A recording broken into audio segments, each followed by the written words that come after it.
and give a voice to the unheard. This is the Morning Express on mainland 98.3 FM. Welcome on board the Morning Express. Good morning.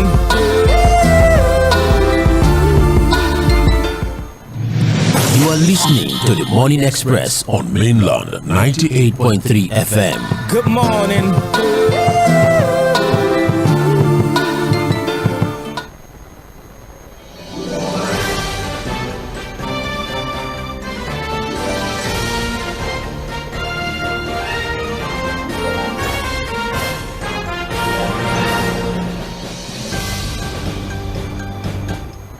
Good morning and welcome to Trends in the Papers on 98.3 Mainland FM.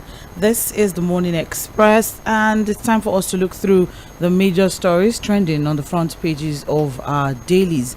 My name is Omobola Sandra and I won't be doing this alone. Fuad Sahid will be joining in via the phone line to give analysis, in-depth analysis to the stories that we're going to be treating this morning. And of course, we have our papers here with us, and in no particular order, The Punch, The Guardian, Vanguard, and The Nation newspaper. Today is Friday, the 5th of January 2024, the first Friday in the year January. And from all indications, January has about 5 weeks in it, and I don't know if anybody is going to be outside, as colloquially spoken, out there. I really don't know, but I just want to say, remember what Fuad always says: take care of yourself, be very mindful of your spending. And we don't know what 2024 holds for us as Nigerians, but the most important thing is let's just prepare for worst case scenario. So always put that at the back of your mind. Very, very important. Before we go into the stories this morning, we'll have Sahid already via the phone line. We'll take this till 8:30, and then by 8:40 we come back. We'll take a break by 8:30, and by 8:40 we are back for Midland Focus, where we pick 2 or more major stories from the papers, flesh things out, and open up the phone line for you to be a part of the conversation. Also, we're live on Facebook. Yes, we're social. We're live on Facebook and YouTube at Mainland 98.3 FM. So you can join us online, or you can join us via Radio Garden. If you have family, friends that you would love to introduce to Mainland 98.3 FM, they can watch our shows on our socials, or they can go to Radio Garden. Just download Radio Garden app and search for Mila 98.3 FM, and you are tuned in, you are locked in as well. Okay, so wherever you are, whenever you travel, we've missed a whole lot of people. I think Obi is not back from travels, but even if you travel, wherever you go, wherever you are, we are there. Very important to know that. Good morning, Fuad. How are you doing? All right. Yes. Well, as we try to reconnect with Fuad, yes, as I was saying, so wherever you go, wherever you are, Namila 98.3 FM is live there. So please do well to follow, like, share. Would really appreciate it. Support us on social media. And as we have been saying all through the week, we have a lot of programs that will be rolling out by next week. A lot of new programs that will be rolling out by next week, and everything is just all for you to be able to have a platform to air your views, because whatever it is that's going on in this country at this time, we know that it is imperative that we all come together and put our voices, join our voices together as one, so that we can call out, the abnormalities that is going on before it turns to a norm in our society, especially from our leaders. Our expectations from our leaders. It's only very, very important for us to keep talking, and that's why we have dedicated this platform, Mila 98.3 FM, where the conversation continues to ensure that we all have a platform for us to air our views and opinions. Morning, Fuad. Okay, well, all right. Whilst we try to reconnect with Said Fuad, I'll start with the Guardian newspaper this morning. Oh no, I have the Punch here with me. I'll start with the Punch newspaper this morning. The major headline on the front page of the Punch newspaper is Forex Scandal. EFCC combs Dangote headquarters for documents, probes 51 firms. And there's a rider here that says how EFCC ordered 52 firms to submit Forex allocation forms from 2014 to 2023. Hello, Fuad. Yes, Sandra, good morning. Okay, good morning. Thank you very much. Okay. I was a little bit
other companies under Emefiele-led CBN. That conversation has been going on for quite a long while. I remember when we had a conversation as regards Dangote, how he was able to source for the funds, how did he get the forex, what the questions were there. But now it's part of the Jᴏɪṛ Aᴊɪṕᴏ revelations. Yes, it's part of the Jᴏɪṛ led investigation where we have a lot of revelations coming forward, especially under Emefiele led CBN. But this particular whether or not Dangote got preferential treatment as regards allocation of forex, your thoughts as regards the probe? Well, I think the last time Comrade Omoyele Sowore appeared on the round table, on the sidelines we were having a conversation, and he told me that, look, there's a lot of racketeering that has gone on for too long with Emefiele's appropriation of dollars, preferential allocation of dollars to some influential Nigerians. I remember that on the sidelines they had told me that one of those Nigerians was Alhaji Aliko Dangote, especially on the Dangote refinery project. Like I said, it was on the sidelines, and he was making those allegations and saying that, look, a lot of Nigerians don't know what has happened under Emefiele, especially when it came to the issue of allocation of dollars to influential Nigerians. So when I saw this story yesterday, Sandra, I wasn't completely shocked. Because, of course, like I said, there had been an indication to the fact that, look, a lot of racketeering, a lot of fraudulent activities have been going on, especially with allocation of dollars under Godwin Emefiele. Now that the Jᴏɪṛ investigation, I think the net is getting widened. If you look at the way the investigation is going, I think the EFCC is now fully involved and are now doing their jobs. So, again, if you look at the story, Sandra, the headquarters of Dangote Refinery was stormed. I think they demanded for some documents. I think they had actually written to the group to submit some documents. And while those ones were putting those documents together, the EFCC decided to visit them in their office. And the report was that, look, they questioned some of the top officials of that particular company, and then, of course, took away some documents. Why this is making the news, Sandra, is because Dangote is involved. Of course, if there's one influential Nigerian that ordinarily people would think should be above the law, quote and unquote now, Sandra, of course, you can always easily mention Alhaji Aliko Dangote. But for us to get to the point where he's now being fingered amongst 62 other firms of having participated in fraudulent and preferential allocation of dollars, it says a whole lot as to what could have been going on, if you understand what I'm saying. So I think it's a good one from the EFCC. We like to see the government having the balls to step on big toes, if you understand what I'm saying. So we are not just inundated with EFCC reports that talks only about running after Yahoo boys.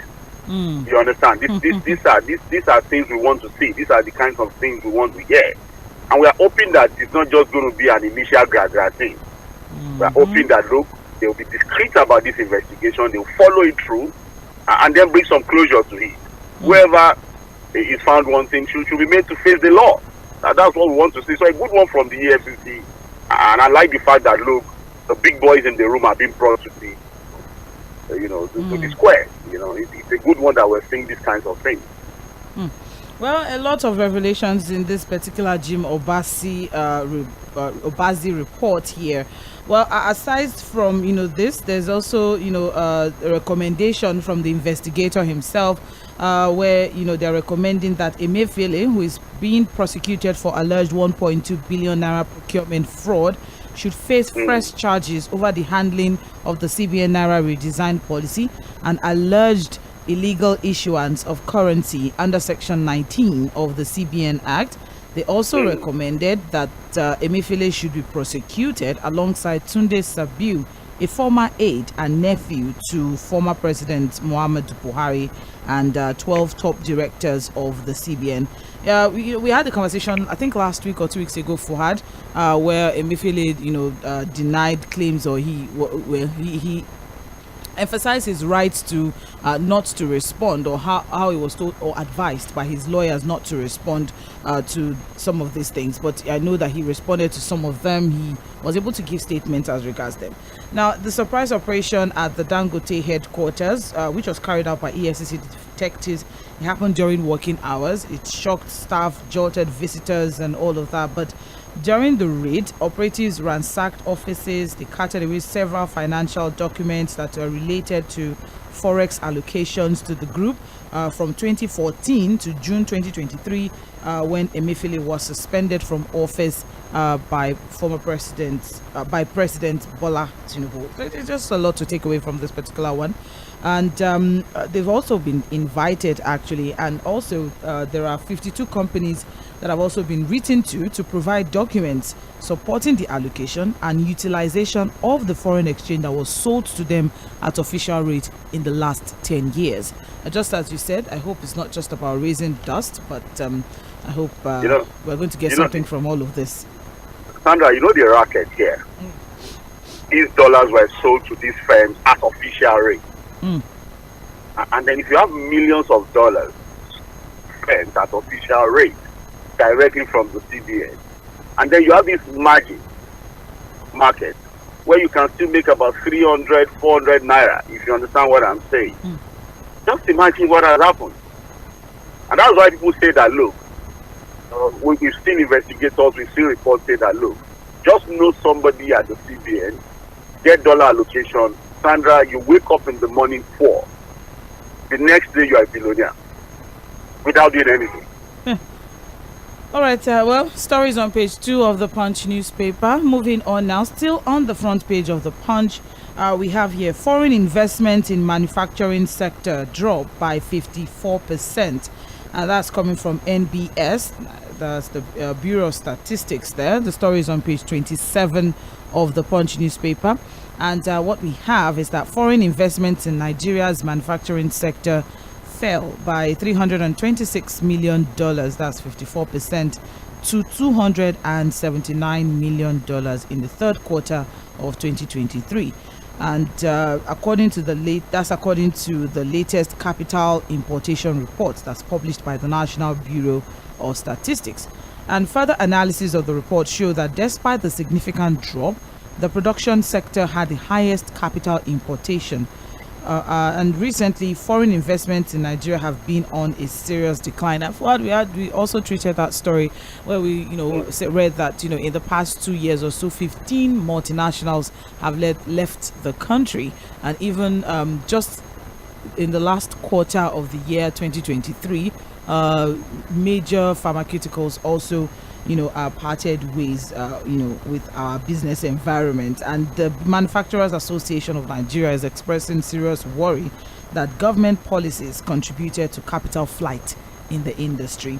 Is there a way forward? Is there something, that we can hold on to as mitigating this particular situation? Sandra, there's always a way forward. There's always a way out of economic trouble. We've seen nations, it's not just Nigeria, we've seen countries go through tough times and get out of them better. But that will be dependent on how committed leaders are to issues like that, to really solving problems. I always say that I think what we do here is gloss over issues, pretend as if we are committed to solving the problem, and then just allow it to fester and then becomes a big problem. The reality, and I think for people who think this is just a joke, there are different sides to this particular story. The fact is that, look, the more we continue to erode the confidence of manufacturers, people who can bring in money into the country, as to continue to battle issues of unemployment, you're also going to be battling with a lot of crime. Because the more people lose their jobs, the more they are... the people are going to desperately, they have to find a way to survive. And what it's going to do automatically is that the rate of crime in the country will go up. Because again, I keep saying that, look, if multinationals are leaving the country, I assume that a lot of these multinationals are supposed to even have what it takes to weather the storm. You understand what I'm saying? They should have the capital, the wherewithal, the personnel, the thinking, the international network to weather the storm. But if they can't even survive they face period. So what happens to the smaller companies? I mean, what's going to happen to them? And that's what the manufacturers are saying, that look, those things that have made the big companies leak are the things they are also battling with. And only a few of them will be able to survive the time if nothing is done urgently to address and change the situation. So it is what I just hope that there are people in government who are paying serious attention to these things. And not just paying attention to it, they are committing to really solving the problem. Because it's always motion without movement, so Sandra. We just pretend about it, we read policy statements, we come up with very good ideas, and then when it comes to implementation, we have found one thing, because we are not so intentional about solving those problems. We know why all of this is happening. We know that it is the forex sector. That crisis is high and fall, Sandra. As of today, there's a lot of factors that there's also the fact that an etc. for themselves. There was also the information. I'm sure you follow that in Africa, Akwa Ibom State, and they said that. But I mean, the fact is that they have LEPAM. There's just a whole lot to look forward, and that is on page 26 of the roads in the 36. David Umahi, in-house or by borrowing the entire 217. I'm telling you what is the priority. It's just that we try to make irrelevant things, but at least we start with one. Let's see how far that will go. Well, above the Punch newspaper, we have here fake degrees. 10,900 Nigerians in Benin, Togo varsities lament, and that story is on page 7. So what we have here is that associations of Nigerian university students in Benin Republic and Togo have decried the decision of the federal government not to recognize degrees awarded by universities in the two West African countries. What? This is the ripple effect that we were talking about. The fact that there are some, unfortunately, there are some innocent collateral damages that would be affected by that suspension of accreditation of universities in Benin, Togo. But now we have the students are coming out themselves to lament, and according to the students associations, what we have now is that no fewer than 10,900 Nigerian students currently studying in 46 higher institutions of learning in Benin and Togo are affected by this particular report. What would you suggest, that these students do? What do you think they should do at this point now? Is it away from, the fact that, okay, they've cried out, but what else would you suggest that these, students do? Well, they have to continue to, speak out, speak up, and of course make their voice heard. That there can't be collective punishment on this particular issue. I think we had a conversation, on Tuesday on this particular one, on the Monday, when we said that, look, there are people who actually go to these schools and do the right thing. It is just that, in the midst of all of that, you have people who also try to take advantage of the system. Nigerians just go there and teach people how to, get themselves corrupt. And they offer them good money, if you understand. They offer them good money to get this certificate. So I think instead of throwing the baby with the bathwater and then collectively punishing everybody who has gone to these schools or why, because there are few students who have been in this country studying, if you understand, Sandra. I think what the government can do, like I said, is to separate the game from the shaft. Just look at the schools again. There's a school that was named in this particular investigation by this journalist. At least that school should first have it blacklisted completely until investigations are concluded, and then check some others to look at the structure they have, look at what they are running, look at it's very easy, Sandra, to detect schools that are not. Hello, Fuad. I'm sorry. I think you may have to repeat yourself. We didn't get that. What I'm saying is that all the government needs to do is to do a proper audit of these schools. When I say audit now, infrastructure, their mode of operation, you understand what I'm saying? And see whether they have a structure really to run a proper university. And if they find any of them that is not having the capacity to run, just blacklist them and approve the ones you approve. But I think that we should be careful not to now collectively punish everybody that has gone to those countries. Because it's not just Benin and Togo now. I think Ghana has been added to the list. Kenya is now on the list. The Jᴏɪṛ Republic is on the list. You understand what I'm saying? So I understand the reaction of government. It's a bit embarrassing. But again, I think we have to respond in a very measured way. Measured and reasonable way. Okay. All right, thank you very much, Fuad. You're listening to Mainland 98.3 FM. This is Trends in the Papers. We're live on Facebook and YouTube at Mainland 98.3 FM. Do well to drop your comments as the conversation goes on. Time check is 3 minutes gone past 8. I have Fuad Sahid with me via the phone line, giving analysis to the stories that we are treating this morning. Well, that's all we can take from the Punch newspaper. We're moving on now to the Guardian newspaper. The major headline there: EFCC probes NSIPA beneficiaries in alleged forex allocation abuse. The conversation apparently continues on the front page of the Guardian. I think they lumped three issues together in that Guardian report. Yes, and the writers, affirms exactly that. We have here other firms involved in forex allocation probe. South African dethrones Dangote as Africa's richest man. I don't know why we have that here, but 37 billion naira fraud. EFCC releases suspended NSIPA coordinator to meet interrogators daily. Ex-minister Umar Farouk explains spurning of EFCC invitation. She's not feeling well. I don't know. She should be well. She's not feeling well with me. She said she's sick. She said I am sick. Yeah, they have started. They have started again. She said I am sick. I don't know. Maybe we should leave her alone. Sandra, they have started. It is when they before you know that, yeah, I have cancer. I have this. They have started. She shall not be sick. It is not this time. It can never be this time, Sandra, that she will be sick. Okay. You don't understand what I'm saying. In case someone is wondering who Umar Farouk, that's Sadiya Umar Farouk, former Minister of Humanitarian Affairs, Disaster Management and Social Development, the original disaster woman as proclaimed by Prince Wise. Yes, who served as a minister under former President Muhammadu Buhari, and she's currently being grilled over about 37 billion naira allegedly laundered, money laundering by that ministry. And she was in charge of a lot of things. I mean, that's like 3 different agencies lumped under a ministry: humanitarian affairs, disaster management. Most of the things she handled then were actually under the vice president, the former vice president Yemi Osinbajo.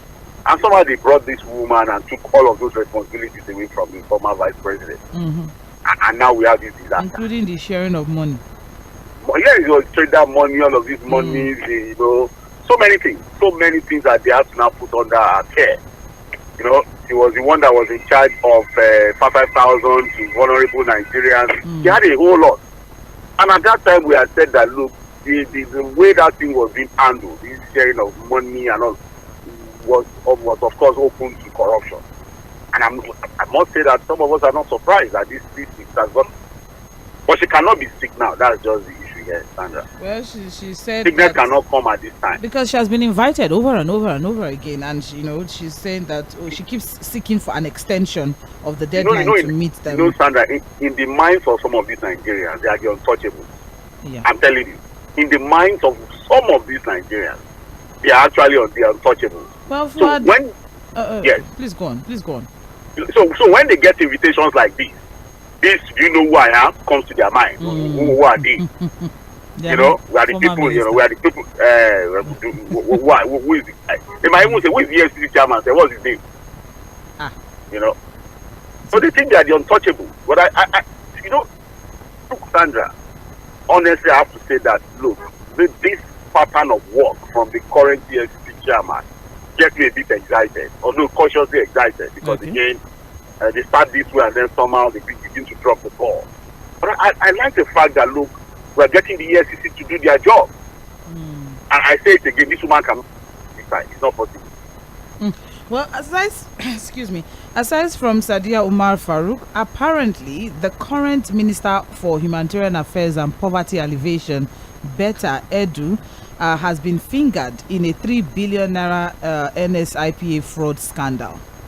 And I don't know what's She has denied it anyways. yes, I got she has, of course, she has responded. But it's too early now. When did she?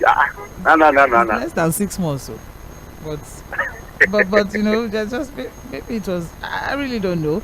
But what we have here is that she said that the allegation was sponsored by fifth columnist, whose aim is to drag her hard-earned reputation and integrity into the ongoing EFCC investigation of the other scandal, the 37 one. So they're just trying to pull her in or something. That's better I do in a response to that allegation.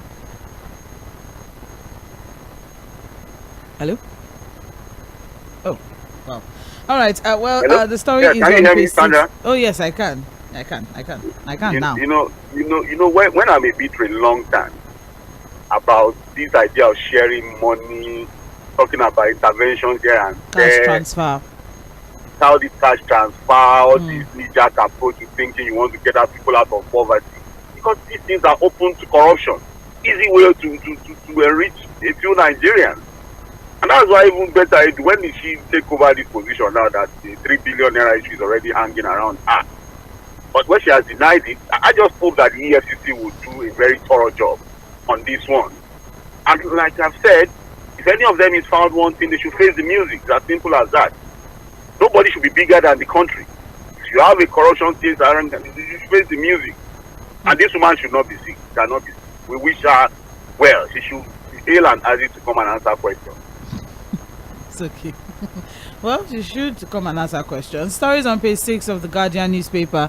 Let's keep moving now. We also have here Fubara's ally withdraws suit against 25 Rivers lawmakers. That is on page 3 of the Guardian newspaper. Just very, very quickly, former speaker and resigned member of Ahwada 2 constituency of Rivers State House of Assembly, Edisini here, has withdrawn his contempt suit against the 25 of the 27 lawmakers who defected from PDP to APC last year, and his action seemingly brings an end to the political unrest in the state. He has declared vacant. Okay, no, that's previous stories, but then that's the update as regards River State. There seems to be some sort of calm restored in River State. It's a developing story, Sandra. It's a developing story. And I'll tell you why. It's okay. The report we are getting is that this is has resigned. Yes. And that he didn't just, the speaker, he also resigned from the State House of Assembly. Correct. Although there's a counter letter to that from the State House of Assembly saying that he was never speaker. And so the letter of his purported resignation as speaker is null and void because he was never elected speaker. Again, all of the back and forth I'm talking about to show you that, look, all is not completely well in that state. The report you are getting is that, look, he will now be appointed, or he has been appointed now as the chief of staff to the governor. You understand what I'm saying? And the information is that the governor wants him closer to him now, again, to start defend their mandate, defend what they have, and fight away supposed enemies. Because again, there's a trending video of the governor with Edisini and some, government officials dancing to a particular song. And I know what the song is saying.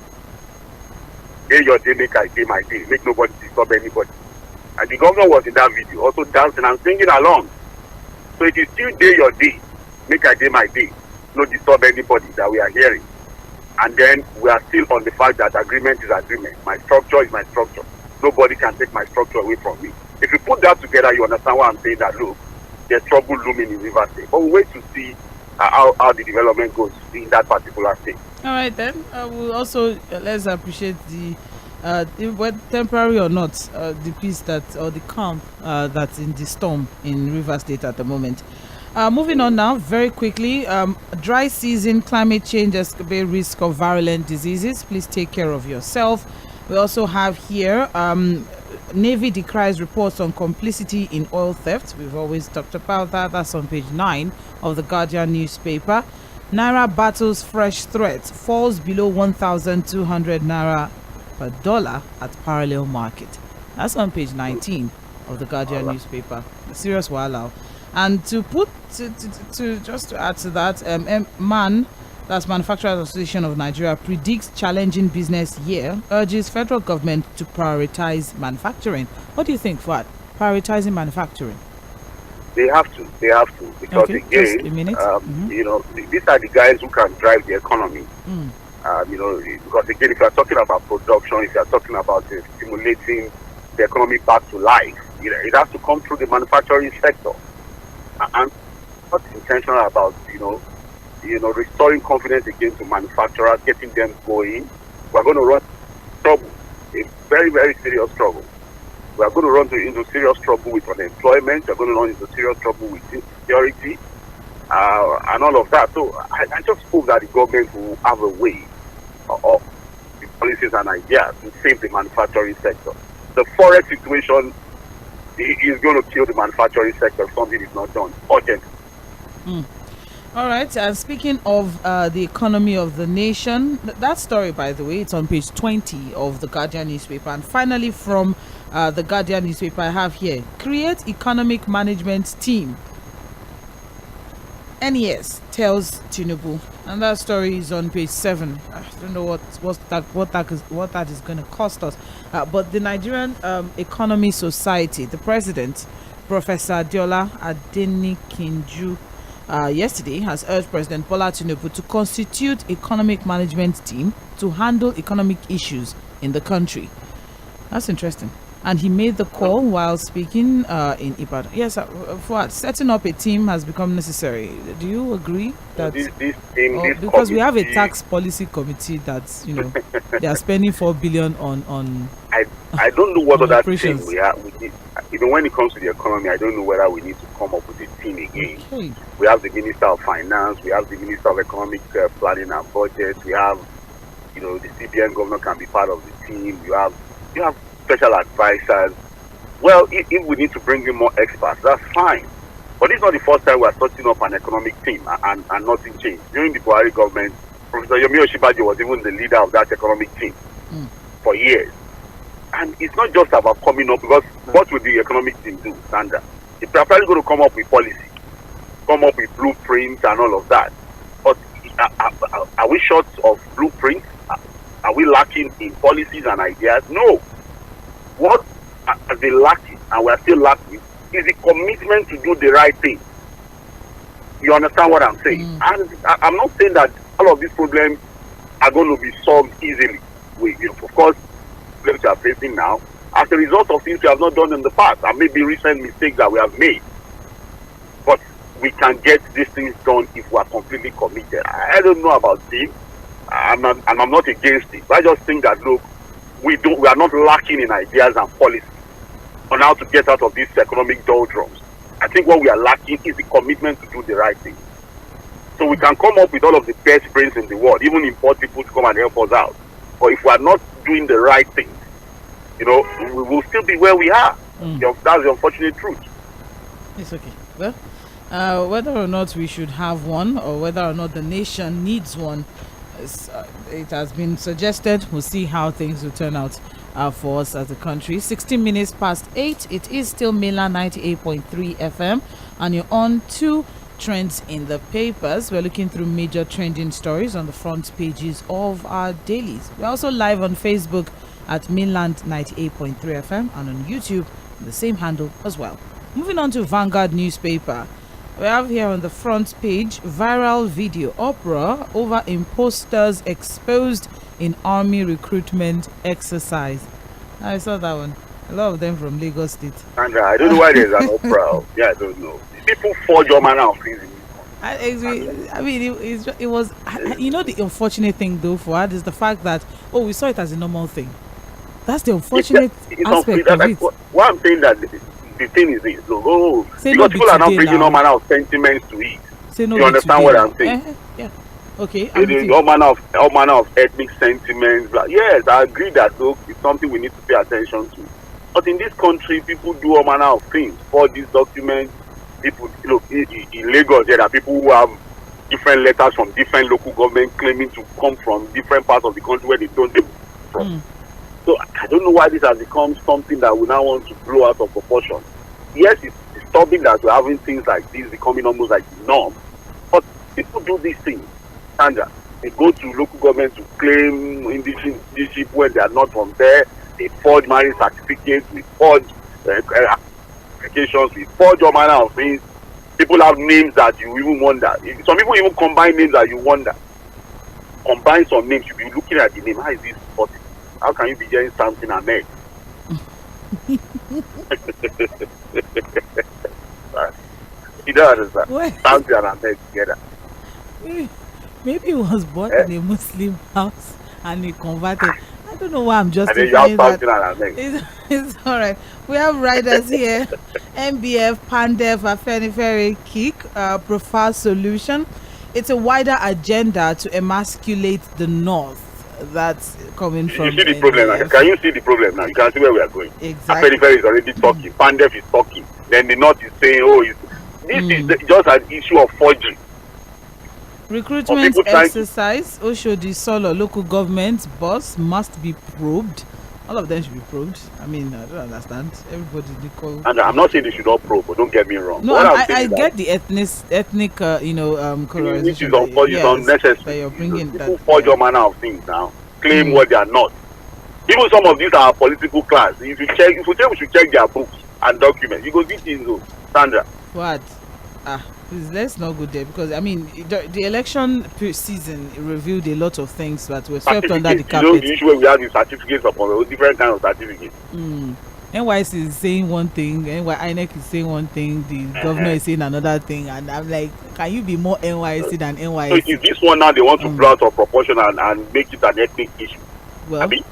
Well, all the regions, all elders were all different sociocultural groups. Different sociocultural groups are all speaking out. Middle Belt Forum, Pan Niger Delta Forum. On what precisely? Afenifere, Northern elders, are speaking. Let me quote from the papers because I need to be very careful here now. I have here in the video some recruits who said they hailed from Kaduna State and could not speak Yoruba, presented certificates showing they were from Cᴏᴍᴍᴅ and Oshodi Solo local government, among others, with which they sought recruitment into the army. And don't you think maybe that's where this situation is coming from? And also, I would like to have this conversation as regards state of origin in this country, and as regards applying for government positions or civil service or army or whatnot. Like I said, this is a case of forgery, claiming to be what you are not. So we should just focus on fraud. The issue, not forging documents. So we shouldn't look at it from the angle of somebody from Kaduna is claiming to be a Yoruba person. Is it a new thing, Sandra? People don't claim all manner of things. In Lagos, almost half of people claim they are from Lagos and not from Lagos. Okay, what do we say about that? Should real Lagosians now come out and say, they want to... You don't understand what I'm saying. In Ogun State, people carry all manner of documents. I'm sure people claim even in the East, you have people say, no, you are from this state, you are from that state, people claim all manner of things. I'm just saying that, look, we have a problem with documentation, forgery, and all of those kind of things. Let's focus on that. But to now blow it out of proportion and make it look as if it's about dominance or ethnicity and all, I really don't think we should go that route. What about we look at it from this angle of the fact that, say for example, there's a quota that each state needs to make, as regards people that are in the army from this region, we should have this, so that there's equity, a balance. Thank you very much. So that there's a balance. But then when you now have a situation where 95% of the people that are from a particular region are from another region already, that maybe, don't you think that's why we should also focus on where these people I agree with you. That's why we should now check, where did they get that Cᴏᴍᴅ local government letter from? Who gave them that letter? How did they get the letter? You understand what I'm saying now? Again, these are little things we don't really pay attention to. I understand that some of these things are being lopsided. Even in the structure of the country, everything is almost lopsided. It's almost impossible to get a balance. If you understand the way the country is currently structured, it would always be more on one side than the other, which is unfortunate. We're still talking about even the Southeast having 5 states. Why? That conversation is still there. Why is it that that's a region with 5 states, not 6? The Northwest has 7. They have 5. So the conversations around balance of power, all of those kind of things would always be there. Dominance, minority conversation and all of those things. But on this particular issue, what I'm saying is that what we're seeing here It's clearly a case of forgery by people who are trying to manipulate the system, and they can't do it in isolation. That's why it's also important to look at that local government and check if there are people who are, giving out fake documents. But like I said, this is something that is widespread, something we know. Yes, where people are buying indigenous certificates. Well, Are people not buying certificates? Stories on page 5 of Vanguard newspaper. Very unfortunate situation there, but it's been looked into, of course. We also have here an update on the apologies, I froze there a bit. An update on the Benin and Togo story. What we have here is that as regards mobilization, NYSC is saying the undercover reporter breached their system to enroll twice. I don't know. Did he breach it on his own? But the story is on page 9 of Vanguard. So he breached it on his own. It's not people from the inside. He did it for him. Instead of them to address the issue and see what they are saying, he breached their system on his own. Well, that story is on page 9 of Vanguard newspaper. Finally, we have here Plateau appeal court and unfair to me. Governor Mufwang tells Supreme Court, and that story is on page 9 of Vanguard. So very quickly, what we have is that Plateau State Governor Caleb Mufwang yesterday said the Court of Appeal was unfair to him in nullifying his election. And he stated this while presenting to the Supreme Court the 8 points he presented to the Court of Appeal to prove the validity of his election, of which only one was determined. Also said he was not given fair hearing by the appellate court. He said the dismissal... I'm with you. So the Supreme Court will decide that now. It's just a legal issue. I fear for him. I have my fears for him, really. Okay. If you look at the way the case is going on, unless a miracle happens at the Supreme Court, even though we don't want to preempt the court, but I think he would have to find a way to survive this at the Supreme Court. But to say it's unfair, I don't know. He just has to put his case together and find lawyers that can really prove that Trump was validly elected. The Plateau case is based clearly on technicality. The judgment at the appeal court that has sacked so many lawmakers and has also threatened the seat of the governor is purely on technicalities as to what the PDP was supposed to do before the election. And so I think he needs to put his legal team together to go do a good job at the Supreme Court to save his job. Thank you very much, Fuhad. Just as you have mentioned, that party had a party primary, yes, all those things. Whether it was a pre-election matter or not, we'll find out at the Supreme Court. A story is on page 9 of Vanguard newspaper. Finally, this morning, we're taking our stories from the Nation newspaper. The major headline, 37 billion naira probe. Ex-minister gets EFCC 72-hour ultimatum. Well, just as Fuad said, she can't be sick, she has to appear. And that's as regards Said 7 billion naira probe. Okay, so she's not feeling well. She's fine. How do you know? Don't let us profess something bad for a poor woman. So don't let us prophesy she said something it bad. She can't be sick. It's here, Southwest and Check them. I'm stood by them. Yeah. Governor urges Supreme Court. Appeal court judgment unfair. Apex court hearing is fair. And that's all with people who are coming back, from the holidays.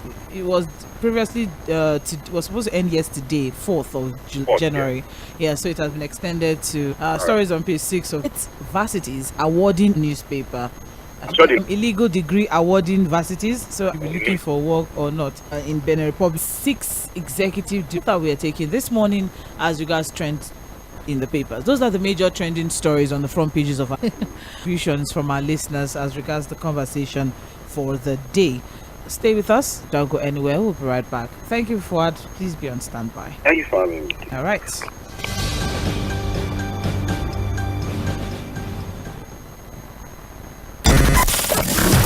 It's good weather. You want to agree with that? Mainland 98.3 FM. Don't touch the dial. 98.3 FM. Don't touch the dial.